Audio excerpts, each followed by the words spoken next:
for those of you that are listening along, you won't be able to enjoy our slides as much, but for those of you that are watching on screen or listening to a playback, watching a playback, there's some good things in there and some tools that I want to help kind of define what soil health looks like. And that is a term that has kind of gotten a little bit bastardized. Let's talk about the power of hemp, from the farm field to finished goods. Learn all about it at the 2022 Midwest iHemp Expo, May 20th through 21st, at the Lansing Center. Visit MidwestIHempExpo.com. See you there. We are live on the iHemp Hour. My name's Dave Crable. I'm with iHemp Michigan. iHemp Michigan's mission is to educate, inform, and promote the research, development, and cultivation of industrial hemp.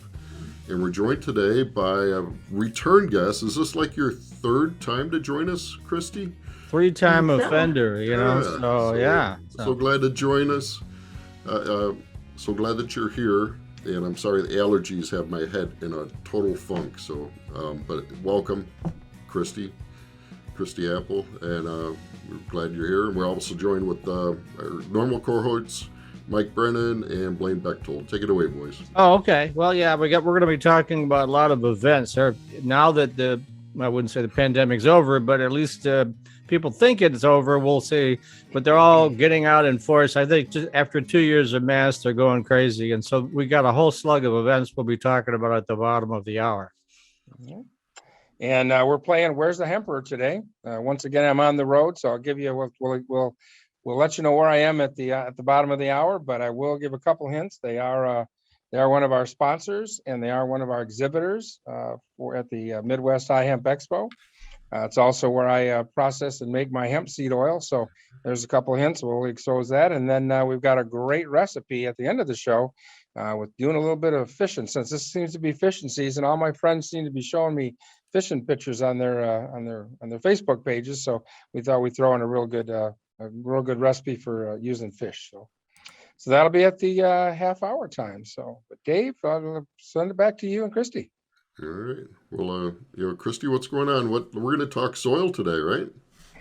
Yeah, actually, you guys have been very gracious to keep me included in things happening within the Michigan cannabis industry at large. And I've been working in the background, as most of you know, predominantly in the field production side of things. So the last couple of years have been really fun to be able to take my agronomic background, my farming experience, and translate that into ways to help farmers come up with solutions that are, scalable, financially viable, and producing crops at a quality point that are, where we want them to be.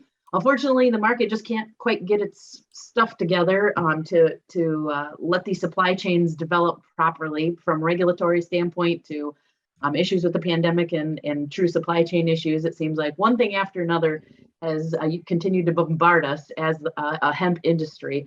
But I'm very hopeful, and I'm very excited about what's happening right now on the agricultural side of this, right? So hemp being recognized as an agricultural product is able, or has allowed us to really take that approach for it. And although the CBD craze, kind of the bubble burst on that, I'm almost relieved for that, because now it's opened the door and paved the way for legitimate farmers who want to produce hemp at scale, are trying to figure out how to integrate this into their agricultural practices. And this is really my strength. This is my strong suit. So you guys have asked me to come on back today and share with you a little bit about some of the soil health benefits of industrial hemp, and really making the case for hemp in a large scale or any scale application for an agricultural system. So so that's kind of what I was going to talk with you guys today about. And a lot of great firsthand experience took place over the last 2 years, documenting and providing the data and information to support some of the claims that I'm going to be discussing today that are no longer claims, but are irrefutable evidence that industrial hemp not only has a space as a viable agricultural product, but also has an anchor position as a soil health recovery tool for modern scale, large scale, conventional agriculture. So. All right, and I understand you have a presentation to share today.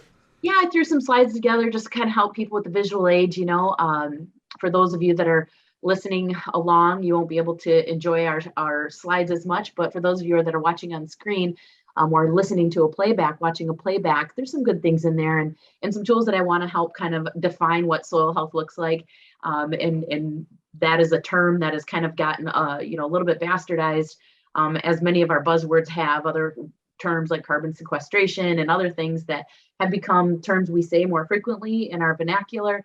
But do we have really a good definition for those things? I'm just going to help you guys define some of those. So it's going to be a little bit more of a technical presentation today. And so if you have any questions as we go along, gentlemen, please don't hesitate to pop in comments, etc. I'm happy to entertain those conversation points, but I'm going to jump over to my presentation real quick so we can have that And then also, not just gentlemen, like Christy, we have ladies that are watching the show too. So, and I want to put a shout out for you that Christy's going to be at the expo. She's going to be one of our helped monitor one on have a talk on hemp fiber, and also going to be on the panel for women in hemp. So we're looking forward to that in May. I'm not sure if my screen is sharing yet. Can you guys see that? Okay. Well, we see your beautiful face. How's that? I'm so good with soil. I'm not good with tech. All right. We'll try this one. There we go. Now you're sharing. Okay. Not coming up yet, but it says, there we go. All right. That's it. All right, so we're going to talk about soil health and the hemp connection, because there is a true valid connection. And I want you to believe in this hemp as a part of this as much as I do. So I think one of the most important things is, as a farmer, as we're discussing whether or not hemp is the right fit for our farm, obviously I want to encourage you as the farmer, you as the industry person, to go out and seek channels for your produce, right? You're not going to grow tomatoes if you don't have a market to sell them. It's no different with industrial hemp or soybeans or any other agricultural product, right? Like, you need to find an avenue to sell that.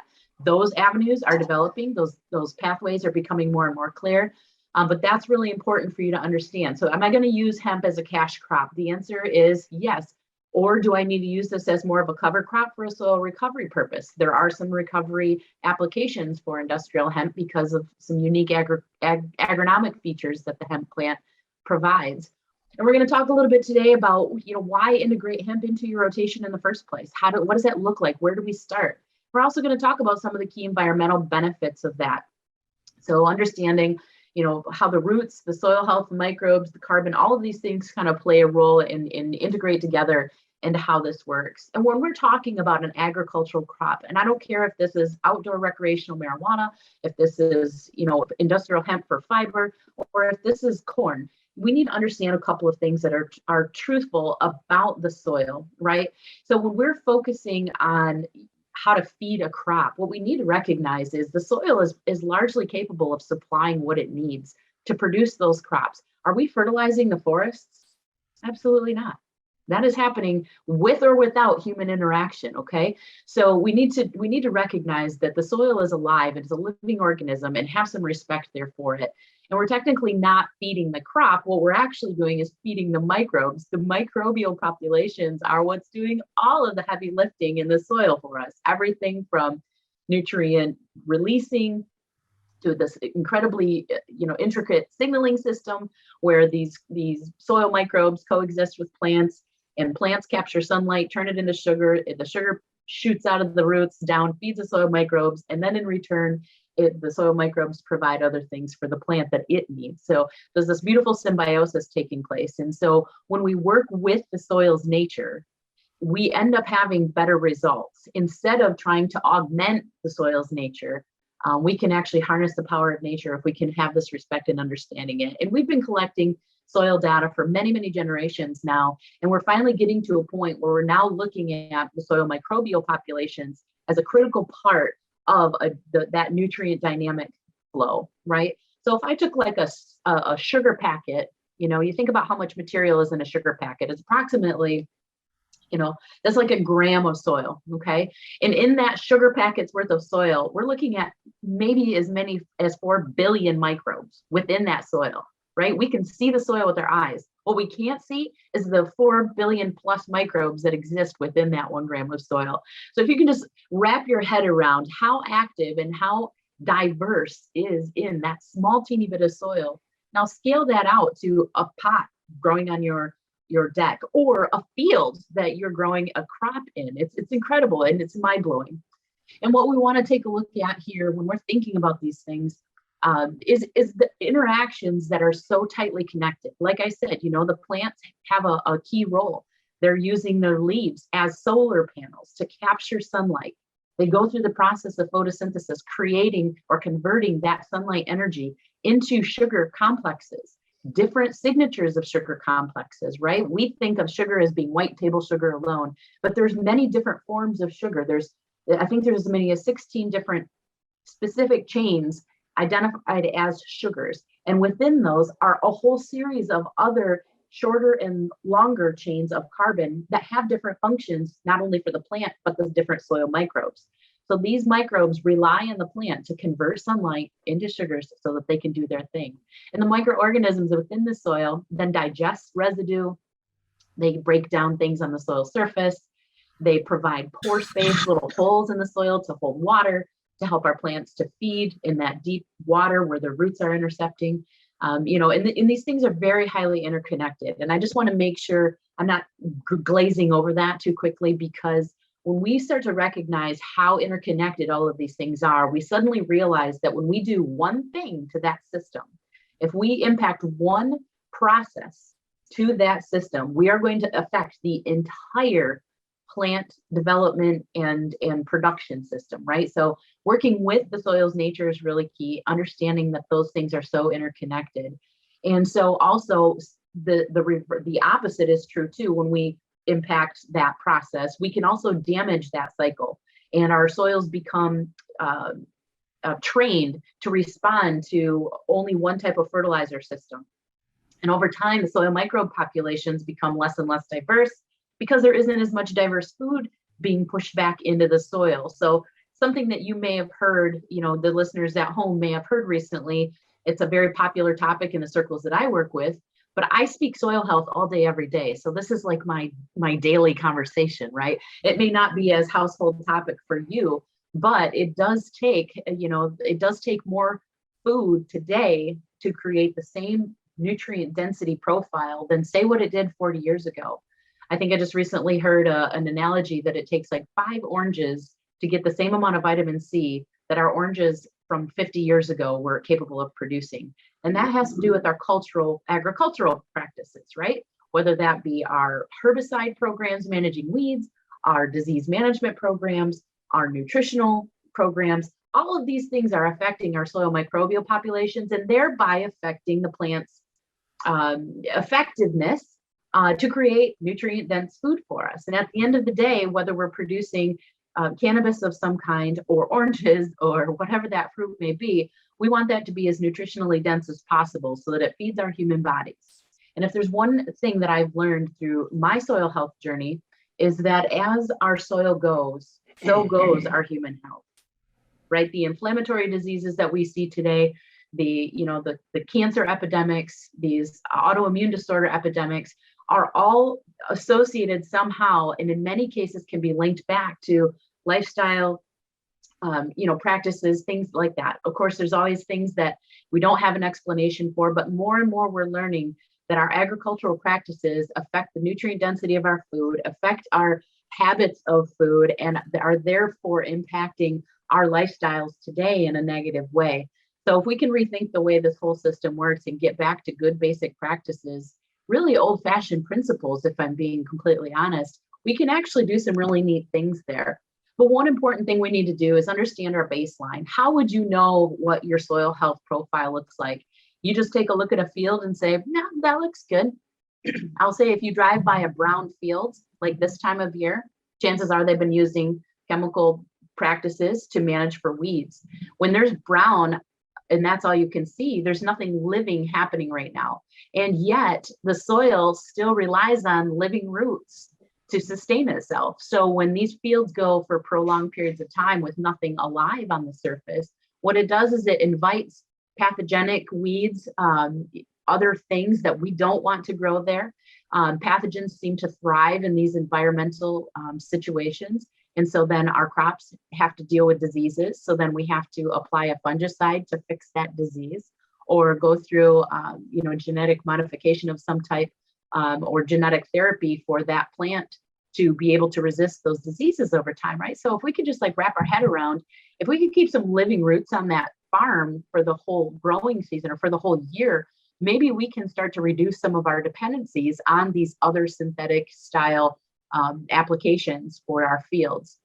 Christie, on the screen, you got Hanny testing. I've never heard of that. What's that? Yeah, so one of our soil assessment tools that we use to judge or to create a profile of soil health is the Haney testing. It was developed by Rick and Liz Haney along with some other folks at Texas A&M. Basically, what that is a soil extraction methodology, right? So when we soil sample, what we do is we take a soil core or a series of soil cores from that intended farm. We run it through some chemical extraction processes, and we learn important things about what's in the soil. Everything from our water extractable nutrients, including carbon, to our soil biological profiles that exist there. What does our bacterial and fungal bodies look like in that soil profile? So the Haney test gives us important information about how to understand our soils better, things that we can make better recommendations for fertilizer applications, for pesticide applications, and maybe even integrating cover crops or a diverse blend of cover crops to help recover or improve your soil structure over time. What we're finding is our rain events. We hear a lot of talk about climate change on the news, especially. I think our news outlets are addicted to these, sort of doom and gloom sort of approaches. But the reality is climate is constantly changing. Whether or not it's changing in a way that supports the narrative of the moment, I don't really know. That's not what I'm here for. But what I do know is our soils are resilient and have persisted through many climate change cycles on our earth. And so what we can do to help our food production systems and our soil resiliency right now is to take tools like the Haney testing, utilize ag data management tools like topsoil, for example, where it is basically designed to interpret those pieces of data and convert that into maps where we manage our farms differently, whether that be seed selection, other genetic factor selection, whether that be, like I said, our pest management programs or our nutritional programs. These things are all interconnected. So having those data points helps us to really start to understand the bigger picture here. Would that be a separate test? I mean, I've done soil samples before, right? Got my soldier back. So is this something you need to request like separately or a different test than regular soil test? Right. Yes, absolutely. So the Haney testing goes through a different lab. I'm sure you're familiar with using like Michigan State's labs. They're using, standard soil extraction through the Malick process, Bray P2, or possibly Olson extractions. And basically what that's doing is it's a good baseline, okay? It's a good baseline for just basic data. But what that is more of a snapshot of in this moment what your soil content is. It has no bearing on what your soil release potentials are, right? What that nutrient release potential looks like. So say, for example, my Haney test tells me I have, 50 parts per million of extractable, of accessible, of instantly usable phosphate to the plant. But my soil test I get back from MSU is telling me I only have 7, right? It tells me 7 ppm. It doesn't give me a context for that 7 ppm. All it says is I have this much content. And that is not indicative of what's available, okay? Where the soil microbial testing comes into play through the Haney test, we're able to understand so much more about the nutrient demand and the nutrient release curves that this dynamic system is capable of putting out there. So folks that have set about a journey to integrate cover crops, to restore soil health in some way, shape, or form, have been integrating the soil Haney test into their system and the H3 extractions, which is also developed by Radisson Haney. Those folks are really doing that testing. I use a lab called Soil Regen Labs out of Nebraska. Lance Gunderson is my contact there. Phenomenal. If anybody's interested in learning more about this, especially on our small scale craft outdoor growing, I would love to see folks start to implement these Haney tests so that we can start to, tune in quality and tuning in soil health into their production systems, I think is a really neat way to like take it to the next level too. So another way that we can kind of is it a lot more expensive than a soil test? Yeah. Yeah. It's at least double. It would be at least double. But in terms of, I'm going to spend, say, say I spend, $50 on my test for MSU, and that's going to give me content. I'm going to spend $100 on my test from Haney, for example. I'm not sure what it costs, but that would be, just for the sake of conversation here. But what I may be able to do is recognize that spending dollars on this farm in cover crops and root diversity is going to pay me back tenfold versus spending it on urea or potash or some of our other conventional synthetic fertility solutions, right? All we're doing is kind of band-aiding and covering up, what the soil is lacking by adding additional nitrogen to the soil. Whereas I could plant a leguminous crop, companion crop with my hemp that could be releasing nitrogen all through the growing season for me. Or I could plant it in the fall, knowing in the spring, I'm going to plant hemp and I need some release in the early spring. So as that cover crop is dying off and degrading through the course of the winter and in the spring, it's thereby releasing some nutrients to my plants. So I don't have to spend as much money in conventional fertilizer methods utilizing this. In fact, the average savings by implementing the Haney test approach is about $100 per acre for a conventional farmer. That's significant, especially in today's economic climate. It's huge. It's ginormous. It's huge. So so there's some more costs associated with it, but what you're actually gaining is a more dynamic picture or a more robust picture of what the nutrient supply dynamics are. Instead of just a content measurement, you're going to be getting a bigger picture and context there. So in my opinion, that's extremely valuable. And then you can make better choices about if you want to include a cover crop of some type. Covering the soil will help to increase the soil microbial diversity, but it also, if you plant something you want there, it can help to suppress the weeds that you don't want there, right? I love to see cover crops in gardens at home on even small scale, because so many people give up on their gardens because they can't keep up with weeds. But what if you planted a small, short stature clover there and allowed it to flourish right alongside some of your crops in your garden and manage the weeds for you, right? These cover crops, the cover crop approach has real potential. And not only that, is it serving you in that way, but it's also serving the microbes, and it's also serving the soil quality. Those roots penetrating down into the soil create little channels for water to penetrate in.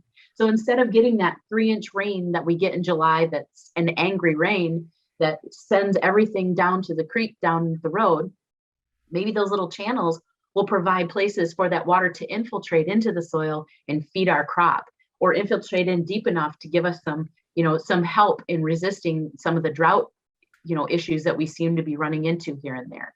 So it has lots of play, in my opinion, in a lot of different cover cropping systems. Take a look at the root structures here of some of our most popular cover crops. This is right from the SARE website. The different root structures have different purposes. So sometimes we're looking at a crop that naturally produces and releases nitrogen while it's growing. Sometimes it has to be dying off to release those things.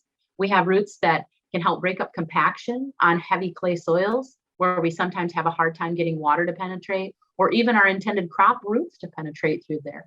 So there's different ways based on this root structure to kind of have this conversation. But what I think is really interesting, and something that we miss, or we haven't been talking enough to farmers at large about, is some of the uniqueness of the cannabis plant's root structure, right? So a cannabis plant has built into it, by its own nature, 3 different styles of roots. So we'll pop back to that last slide. See how the different root structures, they have these very unique characteristics, very different architecture, we'll call it. Take a look at this cannabis plant. This is kind of a caricature version of it, but I think it illustrates very well. Not only does it carry a taproot that will anchor that plant initially, it also creates these fibrous roots that access nutrients and access water deep within the soil. And then eventually later in the season, as that plant starts to mature and before it goes into reproductive cycle, it throws out what's called an adventitious root. Some people like to call it a crown root. And what that does is it helps to hold the plant stay tall and strong. It helps to access water and other nutrients that are near the surface and other organic compounds that the plant can take in and utilize for energy as it finishes out through its reproductive and, crop finish phase. So the nutritional needs shift as that plant matures and grows through the course of the growing season. And so this plant has been pre-built in and pre-crafted with these different types of root architectures already in it that allows it to grow in very diverse water systems or very diverse climates. We can grow cannabis in virtually every climate on the planet, right? And this is exactly why. It has the ability to go very deep for what it needs. It has the ability to go wide for what it needs. And based on its environmental conditions, it will adapt, right? So I love this plant, especially in a crop rotation for fiber and grain. It's really neat to see this. Our cannabinoid production looks exactly like this. Let me stop you for a second here. So whether it's for grain or fiber or for CBD, it still throws out these different root structures. Doesn't matter which the plant is. Okay. That's right. So the plant will respond to the environmental conditions, and it will create or push energy into the root development that is, in the environment that it's in. So we can get some really neat, soil penetration, water reaching, microbial interaction. The more root we have, the more microbial action we have, right? So this is an illustration of, as that plant grows, what's technically happening over time, right? We're growing the above ground biomass, but there's a biomass that is growing down below that's feeding soil microbes, and that is, feeding itself also at the same time. The cannabis plant in and of itself has this just really aggressive rooting capacity. I love nothing more than to go to like the controlled environment growing centers all over the state of Michigan and see these beautiful roots just going wild, in their pots as they're getting ready to transplant them into the next size pot or whatever. But when we're actually out in the field, we can see this as well. And there's so much more happening when we're out on a field scale, because the more roots we have, it increases the pathways and more root exudates that can be sent out, which then encourages more microbial activity to come near the roots, right? This is saying we are a friendly scenario. We are a plant that wants diversity, and we have what you need. You have what we need. Can we coexist and be happy together? So I really love the fact that the industrial hemp plant has this capability. Cannabis at large has this capability. And so that's why we see such beautiful responses to cannabinoid productions when we have more of a biological approach to our nutritional needs, or when we inoculate with biologicals in different ways through the course of the growing season. So this is exactly why. And there's not a lot of plants that respond this beautifully. They're out in agricultural land. So I think this is really neat and something I wish we could talk more about, because of course, this is what I love to talk about. Well, that's you. This is what you do. That's right. So we're getting kind of getting short on time here. I have a few more slides to talk to, but kind of explaining how these systems thrive together when the root penetrates down, how fungal and bacterial populations set up camp and work together to keep the plant alive and to reproduce themselves. And it creates these what's called PEDs, and how these things are all hooked together. So when we're kind of looking at how we're feeding our plant, we need to get away from this thought that we have to supply everything it needs. Hemp crop removal takes X amount of pounds of N, P, and K. So I should be able to create a dry granular blend with supplementing that N, P, and K. I say, throw that mindset in the garbage, shift over to something like a compost or manure system that encourages biological diversity, because we are about to supercharge our soil with a plant that responds very heavily to biological engagement. So let's make a system that works, instead of putting what we don't need where we don't need it at the wrong time, right? So we can just stop there. There's lots more here, but I'll stop sharing now so we can kind of wrap it up. Oh, we've got plenty of time, so not a problem there. We want to suck the knowledge out of your brain today. So this is great. But since we're at that time, we're kind of at the half-hour time here. Mike, how about you? Want to share anything with us? Yeah, there's events are back and forth. I'll tell you that. There's just a slug of them. This weekend, April 23rd, there's one in Lansing. It's called the Live Cannabis Company. They're presenting the big music festival. It's going to be right downtown, starting at about 11 o'clock at Adido Riverfront Park, which is right near the Capitol. You can find out more information if you go to our website, mymarijuanareport.com, and get tickets. I don't think they're particularly expensive, $25 or so. Another big event that's a little closer to me, I live in Ann Arbor, so it's the Reggae Festival, music festival that's going to be taking place the following weekend on the 30th, and that'll be in Ypsilanti. Excuse me. And I think Bob Marley's son's going to be there, or at least one of his relatives. I know one of the Marleys is going to be there, and it should be an interesting time. We worked out a deal with the Floats Nation that's putting that on. And so if you use the code MMR, you get discounted tickets. And also they're having, if you buy regular tickets, there's going to be a special drawing for someone to be upgraded to the VIP tickets, which includes grab bags and things like that. So that's right here in Ann Arbor. Check that one out. Then, of course, I want to plug one of our partners on 420 Post. Dan and Connie Sparrow are having, for those folks over in West Michigan, are having a big, it's called the Cannabash Fest. That's going to be in Muskegon on the weekend of July 9th. Now, that's a way out right now, I know, but they just started offering tickets for that yesterday, and we're a media sponsor for that, so I promised them I'd give them a plug on the show. And, of course, you guys have your big event coming up on May 20th and 21st. And so Dave and Blaine and I have worked out a deal for my cannabis audience, and I'll let you explain it, Dave, that if you use the code MMR, again, Michigan Marijuana Report, you get a discount on your booth for if you're going to be an exhibitor, right, Dave? Yes, sir. Yeah, Blaine, you want to talk about the expo? Yeah, we're really excited that it's coming. We've had a lot of planning into this. We've got a lot of great speakers and content going to be there. It actually runs the 19th, 20th, and 21st. The 19th, we're going to be having some training for those people that are looking at getting third-party certified.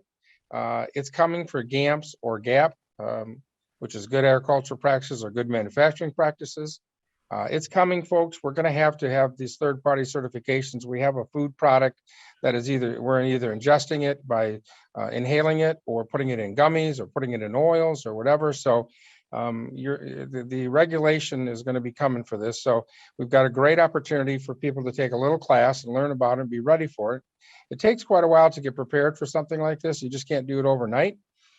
So we have a special going on. That's for the 19th, going to be in the Radisson. And that'll be an all-day training. Pete Nielsen is going to put it on, who's done many. He's an auditor for different companies. So he's going to give some real-life experiences.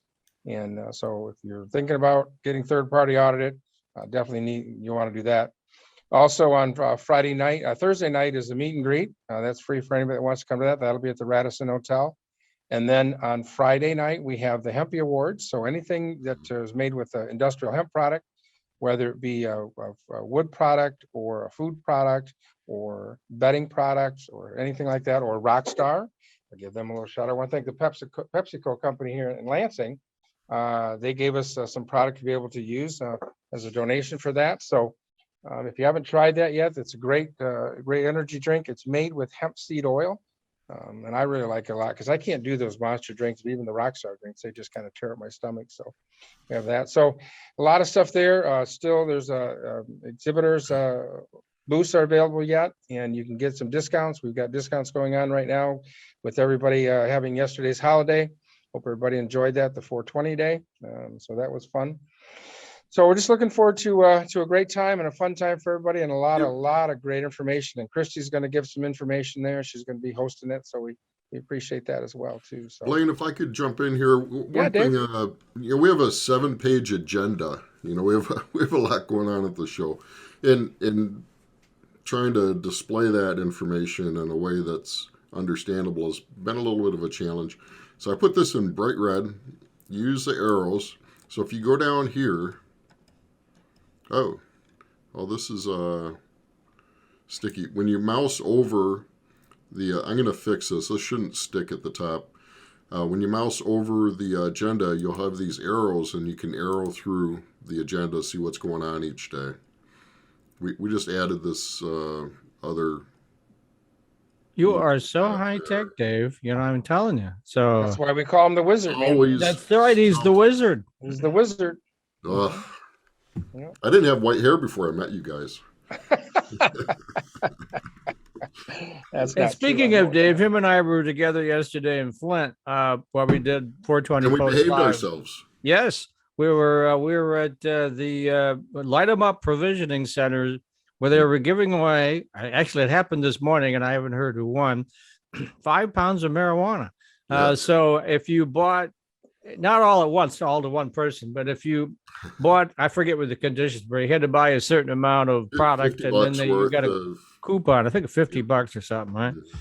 And then they got a ticket that went into the jar, and then 3 of the winners, non-veteran winners, would get a pound each. They were drawing that this morning. And then they reserved 2 pounds for the veterans. So 2 veteran winners were going to win a pound. I don't know about your consumption, but boy, that'd take care of me for a while, right? So, and I don't know whether they're actually going to announce the names. I don't know if these people want their names out in Probably public, not. but they have all this, right? Yeah. So I've been waiting to hear from Kyle. I said, well, let me know what happens. And I haven't heard. So they probably want to remain anonymous. They don't want to share all this with their friends. They'll suddenly have relatives they don't know about coming to them, right? You know, so. But anyway, yeah, it was fun yesterday. It was good. And the point being is Dave and I are working the booths there for your show. We're telling all those folks that they should be participating. And gosh darn, because of that MMR discount, they could save what, $151, Dave? Yes, sir. Yep. Yeah. So, and then we're like, Okay. join iHemp, and it'll get it all the way down to $750 for your booth. So we were pushing it hard. All right. Well, thanks, Mike, for that. What about the show next week, Mike? You know who's coming on yet or not yet? Oh, I'm still recovering from this week. Okay. It's just been a blur. As I said, I worked a 12-hour day yesterday, but I'm not sure yet, but we'll probably focus on some of the other events coming up this summer. Everybody seems to want to know more about the events, how to sign up for them and all that sort of stuff. And there is no shortage of them. I mean, we have Jamie Cooper on, and she's from Sensi Magazine, does our events. And boy, she just spends 5 minutes going through just event after event after event. I mean, after a 2-year lag where we didn't do anything, Yeah, we're ready. everybody's going crazy right now. So that's a good thing. I mean, it's nice to get out and meet people again. So one of the events, Mike, we're going to be at this weekend is going to be the Love Fest down in Vandalia, Michigan. This is at the Rainbow Farm. You wanted me to show that. And so it's going to be 3 days of music and fun and entertainment. So Maybe down, even a anybody little wants to love. Who stop by the knows, booth? right? You know, What's so that? maybe even a little love too, right? Well, there So, might be. You know, I think it's a who Love knows, Fest, you so know, it could be you know, like it's gonna be hugging everybody. Woodstock or something, right? So Mhm. Yeah. Dave, do you have our logo for that? Oh, there we go. So it's their second annual, and again, a great lineup of things. It's not $2,500 to attend, so don't get too excited about that. But if you stop by the booth, we might have maybe have some giveaways or something we might have there at the booth if you stop by and say hi. So we plan on being there Friday, Saturday, and if any iHemp members are around and they might have time on Sunday and they want to go, give us a shout and we'll see if we can't get you in, and maybe you can man the booth for us. So that'd be great on that day. So Illinois hemp growers, they have their meeting coming up this Saturday as well. So we wish them good luck. And I talked to Rachel about that. She said, wow, they've got like 65 people coming. So she's really excited, and that's good news for that, for sure. So news, a little bit of big news that came out this last week. So there's been talk about hemp being able to be put into the converted and put into the metric system. And on Friday, the new regulatory, the CRA, the Cannabis Regulatory, just changed from MRA, Marijuana Regulatory Agency, to Cannabis Regulatory Agency, announced that they're not going to allow hemp to be synthetically converted to THC and high-inducing compounds of marijuana and going into the metric system at this time. After receiving a significant amount of public comment regarding safety concerns and lack of scientific and public health data related to the conversion process, they've decided to withdraw its request for rulemaking at this time. So we'll see if if we can get some additional information for them and be able to So get that would hemp be the wood. Delta 8s, Delta 9s and stuff like that. Is that what it be? Yes, that was really the issue there. And there is pros and cons of each side of that. We'll maybe another show we'll get into that again. We did cover it a while ago, but unfortunately right now that means that another avenue for the hemp CBD product just won't be available to them right now. So yeah, so that was the big news that was announced this last week from them. So on that, what else we got going on? Any positive news? Well, yeah, I mean, there's always positive news. We got the expo coming up. Of course, yes, that's the gonna most be positive way news we positive. can have, right? Absolutely, way positive Yeah. for that. So, yeah, so again, we're looking forward. We only got a few weeks to the expo, so we're looking forward to that. A great chance for that Thursday night networking for everybody. This is where the magic happens, folks. You know, we can attend all these webinars online that we want to and everything else, but now that everybody has kind of come back to the face-to-face, it's these kind of things where you make the network, you make the connections, and you grow your business and you grow your friendship. So, yep, we're looking for Work the room, you know, plus press some flesh, kiss some babies, you know, do the politician, all that kind of stuff. Yeah, all that kind of good stuff.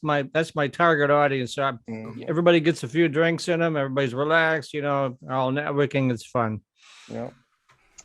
So, and that's about what I got. Dave, how about you? You got anything, Dave? No, sir. Let's get back to Christie. I have a question for you. So, Christie, I've been studying about this regenerative agriculture and things and reading about it. I'm, not much of a farmer, but curious about it. And I read where fungi are like the highways. Are they the transportation mode for the microbes, like a fungi layer? It's like when I dig in the garden, I'll see that big, like it's like a mat. Right. So there's many species of fungi, particularly mycorrhizal fungi, that provide a webbing system that allows moisture to hang out there. Sorry. Yeah, there's something going on in the background here, and I didn't want to interrupt our conversation here, but yeah, so the mycorrhizal fungi have an incredible, important role in that symbiosis, whether it be water retention, particularly water retention, but also supplying or providing temporary holding sites for nutrients, enzymes, other cofactors that play roles in releasing nutrients for the plant. So when that plant will throw down through its root structure, whatever that mycorrhizal fungi needs, in return, the mycorrhizal groups will push things back to the root structure for the plant. So depending on what the signature of the exudate is, it will respond, in this correlated way. And so yes, these mycorrhizal webs can be incredibly, huge. I've seen anecdotally, not personally with my own eyes, but some, these massive networks. But when we do soil digs and when we are out checking for, in-season soil health analysis, we most definitely are looking for evidence of that. A lot of times, if you dug a shovel full of soil, sometimes you can see these little teeny dots of water sitting that they're just holding on to something, but you can't quite see what it is. Chances are it's holding on to mycorrhizal fungal webbing, and that's what's holding it in place, waiting for a root to signal for it, or waiting for that plant to signal for it. So yeah, they have an incredible role in that. And when we're tilling our ground and when we're working the soil and breaking up the soil structure, we're impacting those webs, right? We're breaking down those webs. So every single time we till, we have to reestablish. The mycorrhizae has to get back to doing the busy work of reestablishing this web, and doesn't have the right symbiosis to do that. So, some of the regenerative tenets, we'll call them, or principles, is reducing your tillage, allowing these holistic systems to set up camp and thrive, and keep living roots growing on the soil so that those microbial populations can continue to multiply and flourish in that subsoil, in that area where they want to live and want to do their work. Very cool. It is very cool.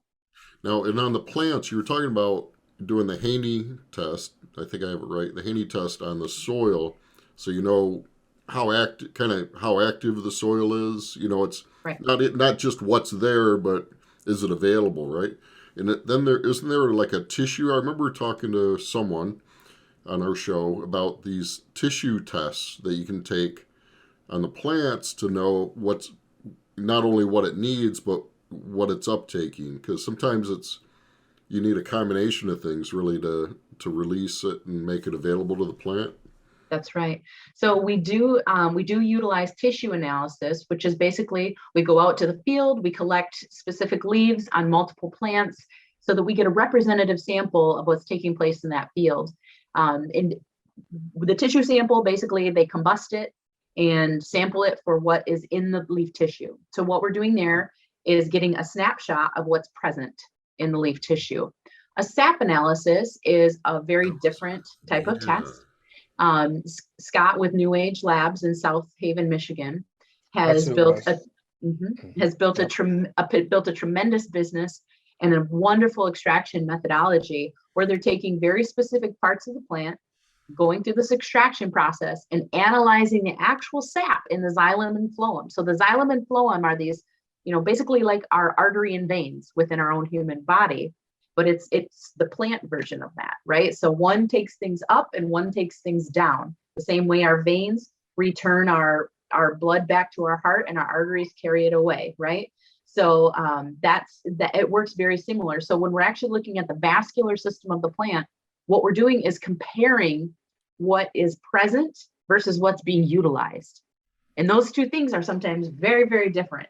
And with that information, it allows us to make very accurate recommendations about how to fix a problem if the plants are showing, visual symptoms, leaf symptoms of a deficiency of some kind, which could impede our fruit, which would be our floral material in the cannabis space. It could be our grapes in the vineyard space. It could be our soybeans in the modern or the large scale, agriculture space. We utilize those same tests and extractions to gather this information so that we can make highly accurate recommendations in correcting problems or getting ahead of issues in case they might be, heading that direction. So yes, it's a very valuable tool. It also helps us to mitigate some of our upfront cost in fertility because we have these formulas that says this plant's going to remove X, Y, and Z of nitrogen, potassium, and phosphorus or whatever. And so we supply all that up front. Then we have a rain event, or we go through a drought event, or we are in a very poor productivity field that doesn't release nutrients well, but we've already put everything out that we needed. In most cases, it's much more prudent for you to minimize that upfront application, leverage your SAP analysis to make in-season recommendations. So instead of turning big, giant cogs, suddenly we're turning these super small dials, but we're changing the trajectory of our yield and of our quality of that produce, whatever that might be. That's so important right now too, especially with the cost of chemicals and fertilizer and even the lack of getting them. If you can say, okay, instead of putting 100 pounds on, I'm only going to put 30, right? I mean, yeah, you're right, Blaine. And even bigger picture than that, I'm going to wax poetic here because the economics of this is what's driving people to implement these systems. But from a nutrient management, from an environmental stewardship perspective, we should be doing these things anyway. Why would we be putting things out there that we don't need or our plant isn't going to access or utilize? Why are we not respecting that symbiosis that we've been talking about and letting the microbes do their work and supplying minimally on the synthetic side and utilizing these data points, the Haney testing, the soil sampling, and the in-season tissue or SAP analysis to supply exactly what that plant needs when it needs it? You wouldn't feed a Big Mac to a baby the same way you're not going to feed a baby bottle to a teenager, right?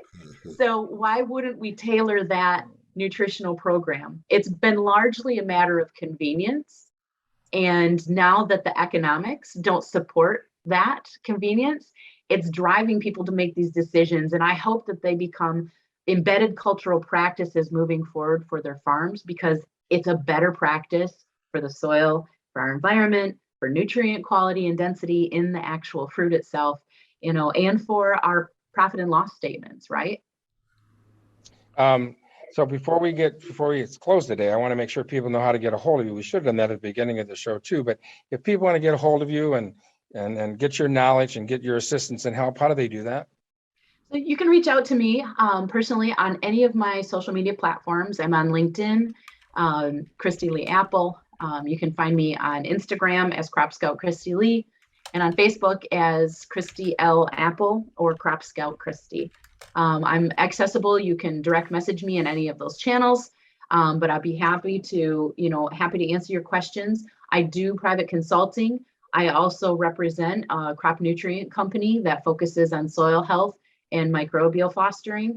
And so I have a lot of access and a lot of experience in helping farmers of all scales navigate different nutrient challenges and also help to develop, environmentally stewardship worthy programs for your cropping system.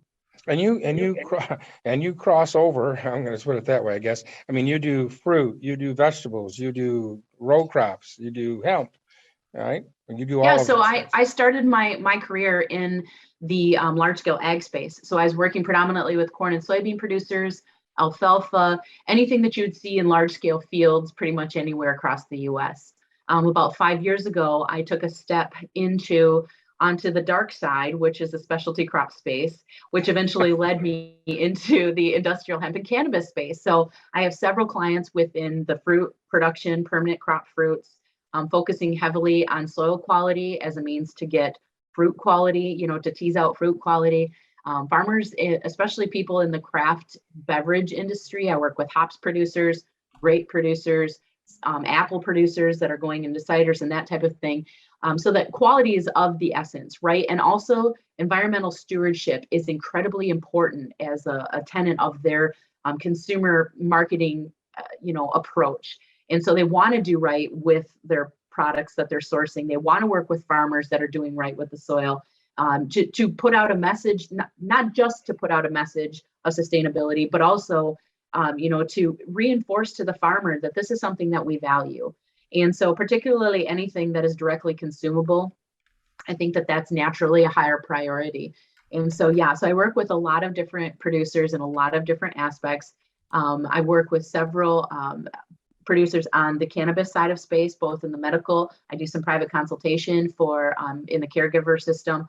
I do some consultation on the recreational space. And then, of course, in the industrial hemp, all throughout the spectrum of industrial hemp, both cannabinoids and then the grain and fiber as well. So, so very diverse in my background. There's pretty much nothing you're growing that I haven't worked on.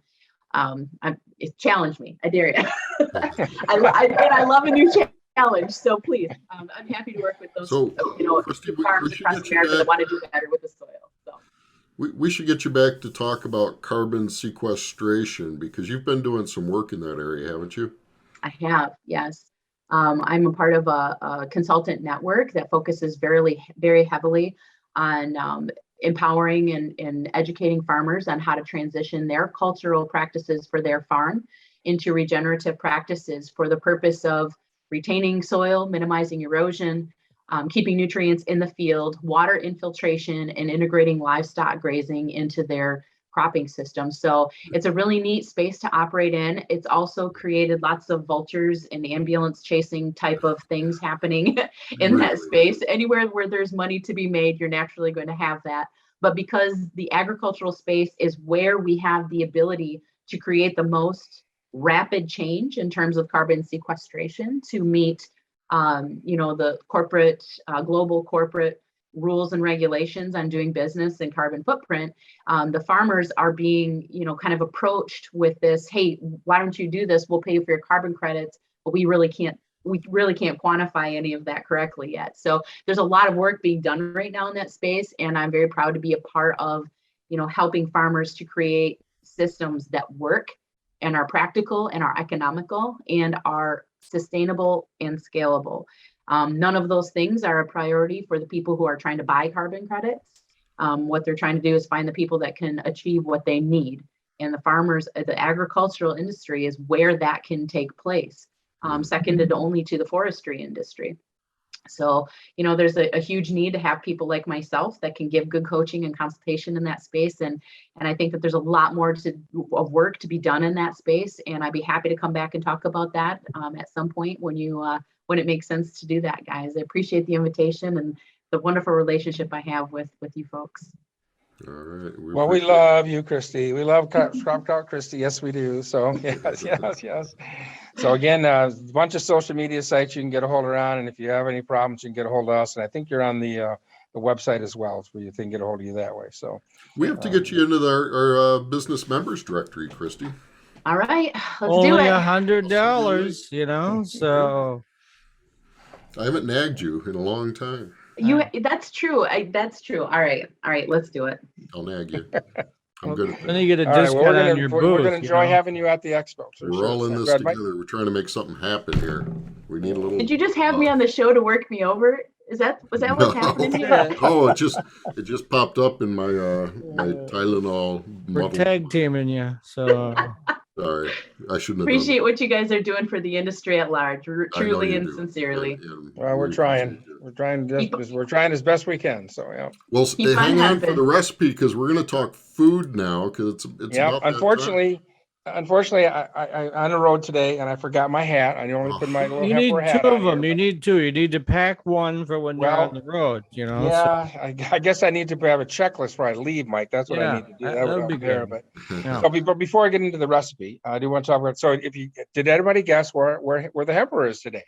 So the hemper is in Washington, Michigan, at Icon Processors, and we want to thank them for allowing me to host today and come from here, and also give you a little bit update on what they're doing. So one of the products they make is the Benefita. This is a brand, and they've got a lot of different kinds. They've got some full spectrum soothing lotion, and they've got some stuff for the pets as well. Oh yeah, they could make that. They make some other creams that they do. So the Benefita line, if you go look on that for Benefita, this is another one they do that they make the product for, is the CBD Stat.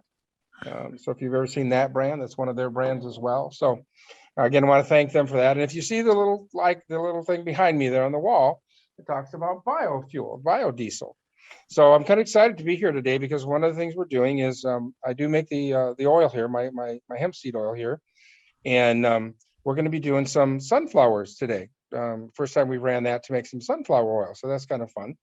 So we're looking forward to that kind of fun today. And then the other thing we're doing is we are working on the biodiesel. So that's something else that we're working on here that Icon Process is doing. So keep tuned for that. We'll have some of that information available at the expo as well, where we sit on that. So, but that being said, today we say hi to Fabio for us.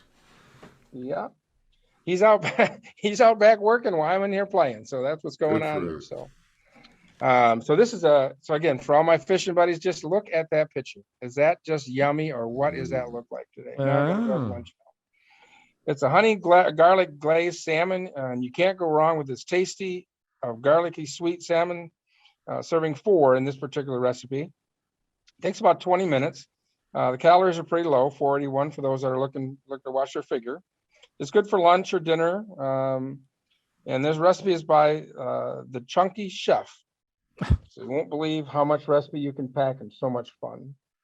So, get your salmon fillets. A lot of people, of course, like to get the wild caught salmon. Or if you're over, like on my side of the state, a lot of people are doing fishing right now, so you get some fresh salmon. Hemp hearts, kosher salt, black pepper, smoked paprika, or regular if you have it. Blackening seasoning. The sauce you do is the table with butter, olive oil, or hemp seed oil, which is what I would recommend you replace that with. 6 cloves of garlic, half a cup of honey, 3 tablespoons of water, tablespoon of soy sauce, some other sriracha sauce, and lemon juice is in this recipe. So, again, not take a lot of time on the grill. It's pretty quick to do, and there's all the steps you got to do for that. We have this recipe and many, many, many more recipes on the website, the ihempmichigan.com website under recipes. So that's where we're at, guys. Now for next week, we're gonna have a great show next week. I can't tell you what it is because we're waiting to hear back on a couple people. So, but again, we'll have another very informative show next week. All right. Any last words, Michael? Just check out MI Marijuana Report if you want to find out where all the latest events are. And like I say, it's summertime, and boy, they're everywhere across the state, and we've got some of them listed. So get out, enjoy yourself. And it's gonna be 80 degrees this weekend. You need to come. Yes, it's hard to believe since it snowed on Monday, right? And 80 degrees. Right. Well, Gotta love Yeah. Michigan, right? It's You all know, right. It's so, Michigan, and hey, spring is coming. It just happens that way every year. It's just going to be there. So we're going right from winter to summer. But if you're at the Love Fest, do stop by the booth, say hi, and we'll maybe have some giveaways to give them. So, All right. Peace and love. all right. all right, Thanks,